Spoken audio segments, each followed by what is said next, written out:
Mary Jane, ganja, green, weed, marijuana, cannabis.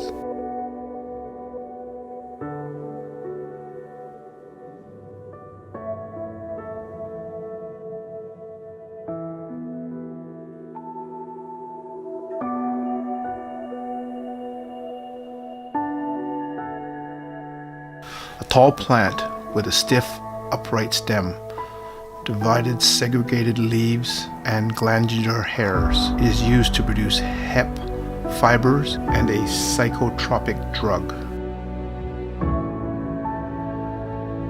The intoxicating chemical found in cannabis is a tetrahydrocannabinol, also known as THC. The potency of THC found in cannabis has risen over the years. In the 1960s, the average THC level was around 1%.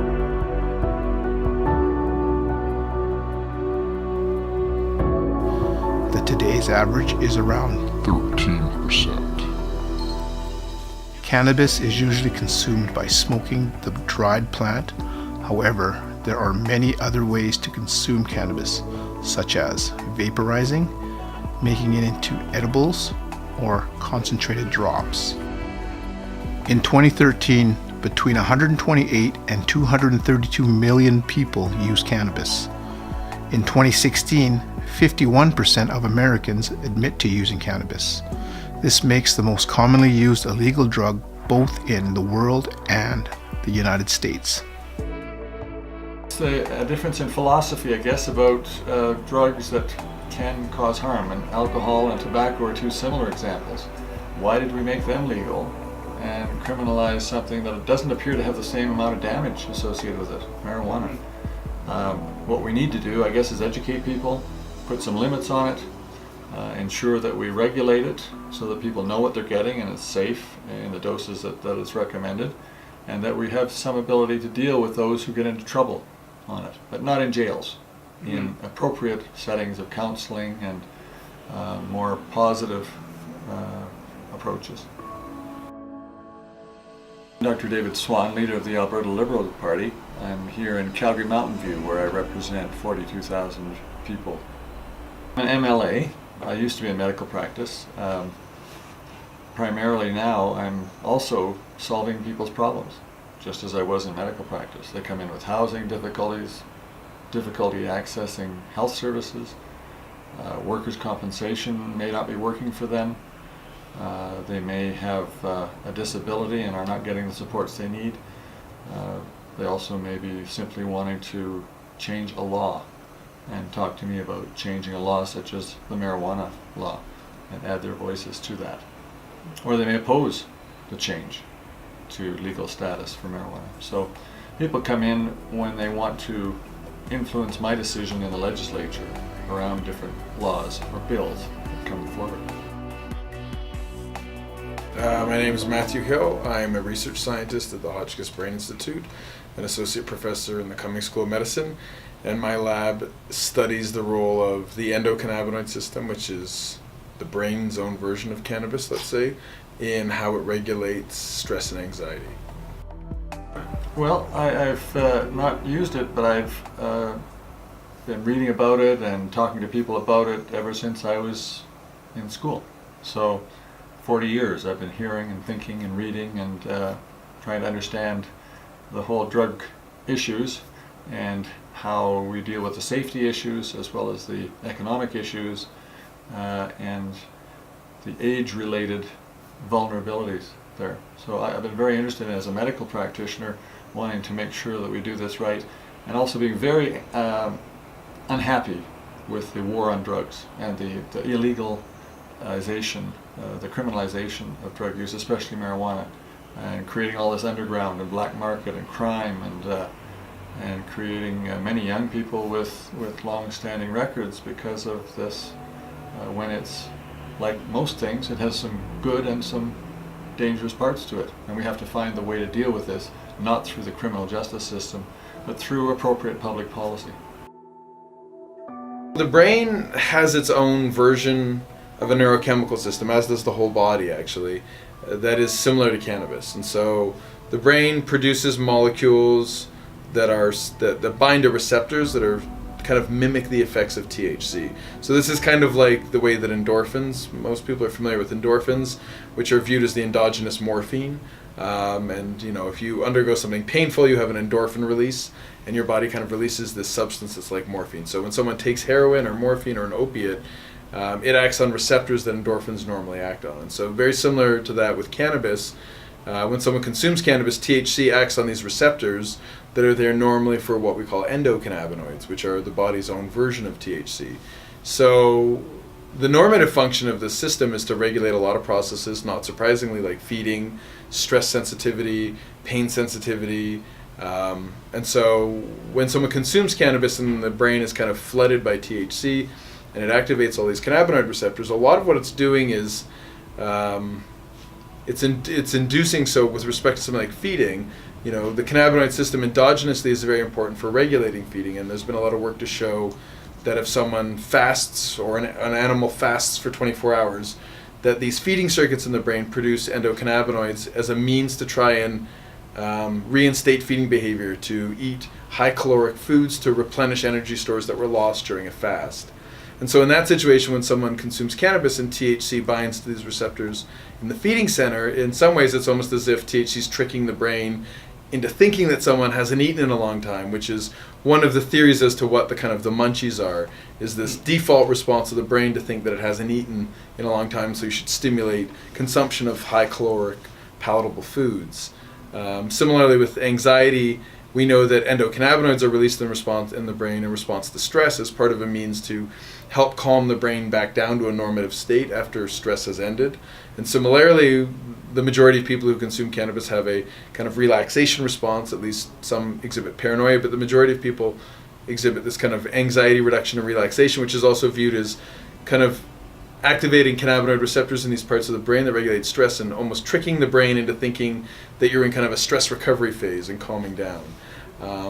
But the difference with consuming THC, or cannabis at least with THC, versus what endocannabinoids do is endocannabinoids are kind of released in very specific response to very specific stimuli, whereas when someone consumes cannabis, the whole brain is just bathed in THC. So you get this kind of indiscriminate activation of all the cannabinoid receptors in the brain. This seems to have impacts on cortical function to some degree, which is probably what generates that high, and in some people that sense of depersonalization, although I don't think it's that well understood exactly what the mechanism of that is. But so essentially, cannabis is really exerting the majority of its effects by having THC act on these clusters of cannabinoid receptors that are well distributed throughout the brain.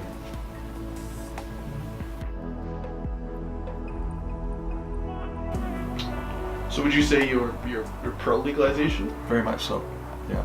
I've seen too much of the other side, the damage it's done, and we're now seeing lots of evidence of medical benefits too in people with chronic inflammation, pain, syndromes, anxiety, and the drugs that have been used for those things are in some ways worse than marijuana, or cannabis. We need to rethink that whole area, and we're now finally starting to listen to the evidence and say we're spending an awful lot of money under the criminal justice system that could be spent much better in simply helping people to come to terms with something that is always going to be here, and like alcohol, simply needs to be learned to manage.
Cannabis was added to the confidential restriction list in 1923 under the Narcotics Drug Act Amendment Bill, and that's where it sits today in Canada.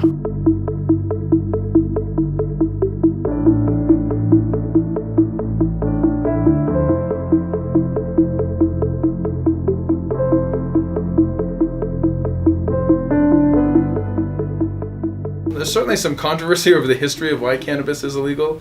Certainly during Richard Nixon's administration, there was some leaked conversations and documents that certainly suggested that part of the motivation for moving cannabis into the legal domain that it had, being a Schedule I drug, was it allowed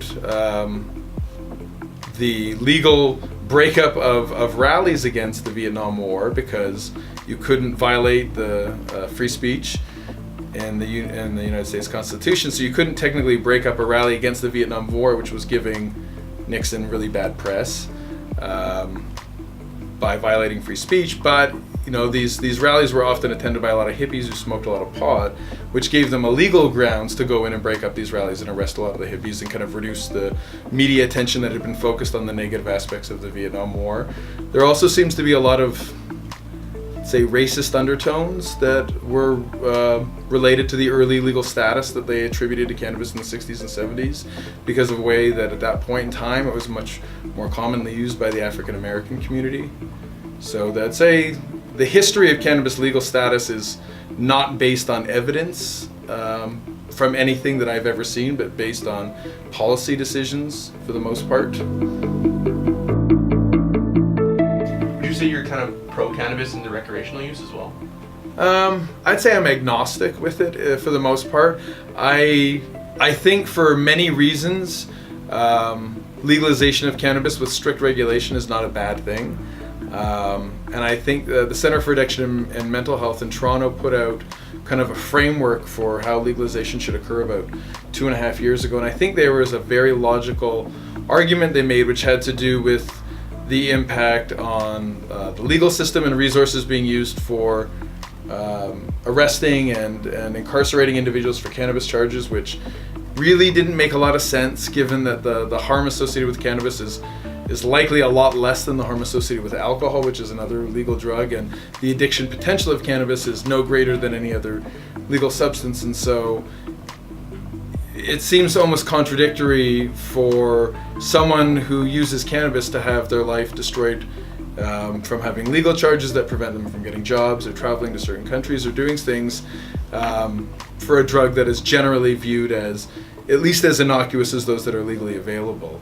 That in and of itself I don't think is entirely a sound argument, but the other things that I think are very important are the fact that for a lot of teenagers, they will buy cannabis off of a drug dealer.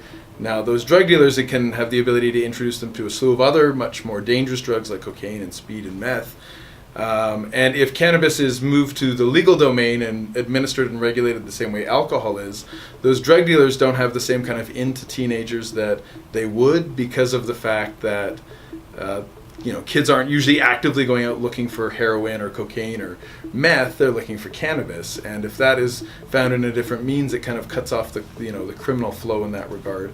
As well, I think also there are a lot of drug dealers who almost mask some of the harder stuff they do by using cannabis as a front, and I think it would be a lot easier to separate the ones who are peddling very dangerous drugs in that regard. So I think from a societal level, I think that cannabis legalization with strict regulation is probably a more appropriate and intelligent way to manage than to keep feeding the black market the way that it does with this legal status that it has. What's some of the medical benefits to cannabis? I'd say it's been very controversial, to be light. There has been a very recent review done by the National Academy of Medicine in the United States. It's kind of evaluated what the actual evidence is. And I'd certainly say that the most convincing evidence out there for medical benefits of cannabis are in the domain of chronic pain. There does also appear to be some benefit in the context of some inflammatory diseases, such as ulcerative colitis or multiple sclerosis, and possibly some benefit in the regulation of nausea. associated with things like chemotherapy.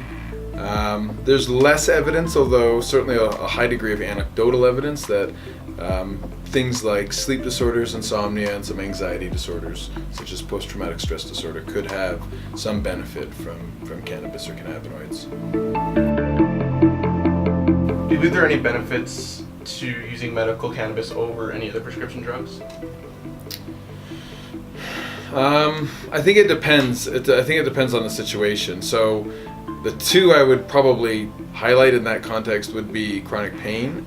So currently in North America, certainly there is a massive opioid crisis in the context of chronic pain, where people have been prescribed opiates like fentanyl or oxycodone or whatnot, and have developed significant addiction issues.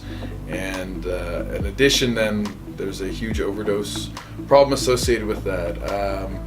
There are a lot of physicians who do believe that having cannabinoids as an alternate treatment to opioids would reduce some of the kind of public harm that's been induced by the opiate crisis. So I think in those situations, even though the evidence for the analgesic effects of opiates is stronger than it is for cannabinoids, I think that given the kind of cost-benefit analysis and the addiction potential associated with both drugs, I would say in that context, cannabis probably is a better option for some individuals than opiates would be.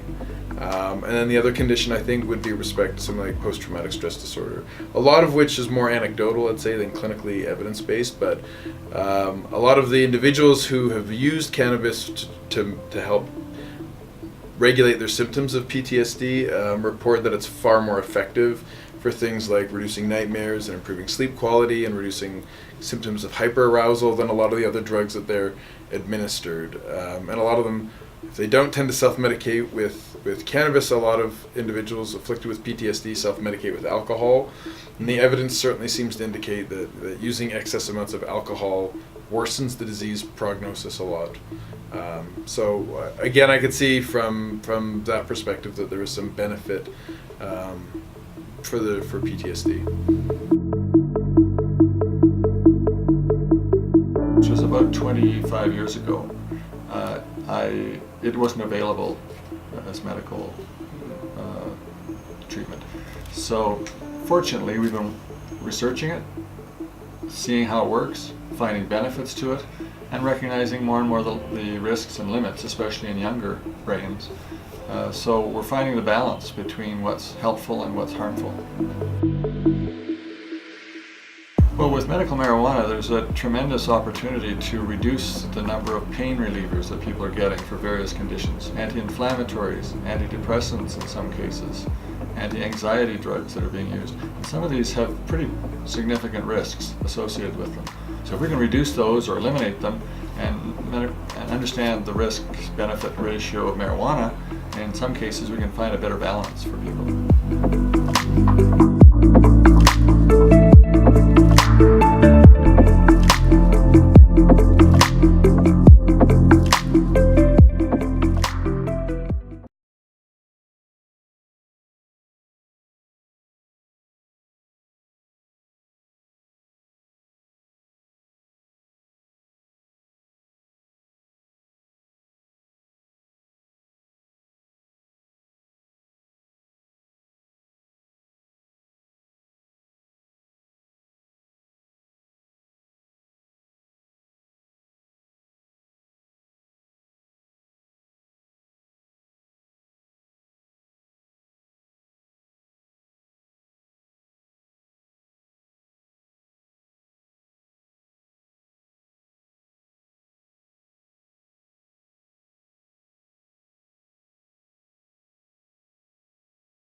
Do you believe there's any risks, both short-term and long-term, for recreational or medical use of cannabis?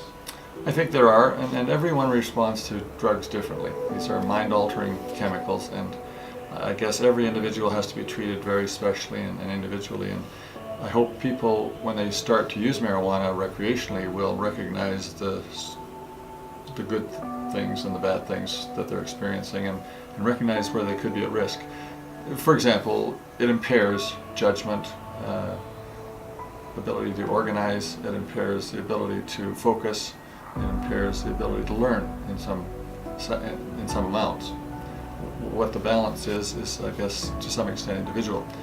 On the other hand, it's clear that in a young brain, it can cause permanent memory loss and some permanent damage to some of those, I guess what we call executive functions in the brain.